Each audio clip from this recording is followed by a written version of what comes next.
അങ്ങനത്തെ ഒരു ക്യാരക്ടറെ കിട്ടാനാണ്. അപ്പോൾ തീർച്ചയായിട്ടും ഈ ഔസേപ്പിൻ്റെ ഒസിയത്തിലെ മൈക്കിൾ എന്ന് പറയുന്ന കഥാപാത്രം അങ്ങനെ ഞാനെന്നല്ല ഇപ്പോൾ ഏതൊരു ആക്ടറും അത് കിട്ടിയാൽ കളയുമെന്ന് എനിക്ക് തോന്നുന്നില്ല. കാരണം ആ ക്യാരക്ടർ അത്രയധികം മാനസിക സംഘർഷങ്ങളിലൂടെ കടന്നു പോകുന്ന, അത്രയധികം പെർഫോം ചെയ്യാനുള്ള സ്പേസ് ഉള്ളൊരു ക്യാരക്ടറാണ്.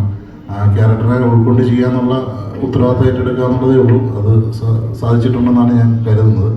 അപ്പം ആദ്യം ശരത്ത് ഇതിൻ്റെ റൈറ്ററും കൂടെ ഈ ഫസലുകളിൻ്റെ കഥ പറയാൻ വേണ്ടിയിട്ട് വരുമ്പോൾ തന്നെ ഈ സിനിമ മുമ്പോട്ടേക്ക് വെക്കുന്നൊരു കോൺഫ്ലിക്റ്റ് ഉണ്ട്. ആ കോൺഫ്ലിക്റ്റ് ഒരു അച്ഛനും 3 മക്കൾക്കും ഇടയിലുണ്ടാകുന്ന ചില പ്രശ്നങ്ങളുടെ, അല്ലെങ്കിൽ പ്രത്യേകിച്ച് എൻ്റെ ഷാജുവിൻ്റെ ക്യാരക്ടേഴ്സിനിടയിലുള്ള ഒരു കോൺഫ്ലിക്റ്റിനെ അത് ചെയ്യാം. അത് കേൾക്കുമ്പോൾ തന്നെ ഭയങ്കര എക്സൈറ്റഡ് ആയിരുന്നു ഞാൻ. ശരത്തിനോട് ഈ കോൺഫ്ലിക്റ്റാണ് എന്നെ അട്രാക്ട് ചെയ്യുന്നത്, അതുകൊണ്ട് തന്നെ ഇതിൽ ചെയ്യാൻ എനിക്ക് താല്പര്യമുണ്ട് എന്നാണ് ഞാൻ അന്ന് പറഞ്ഞത്.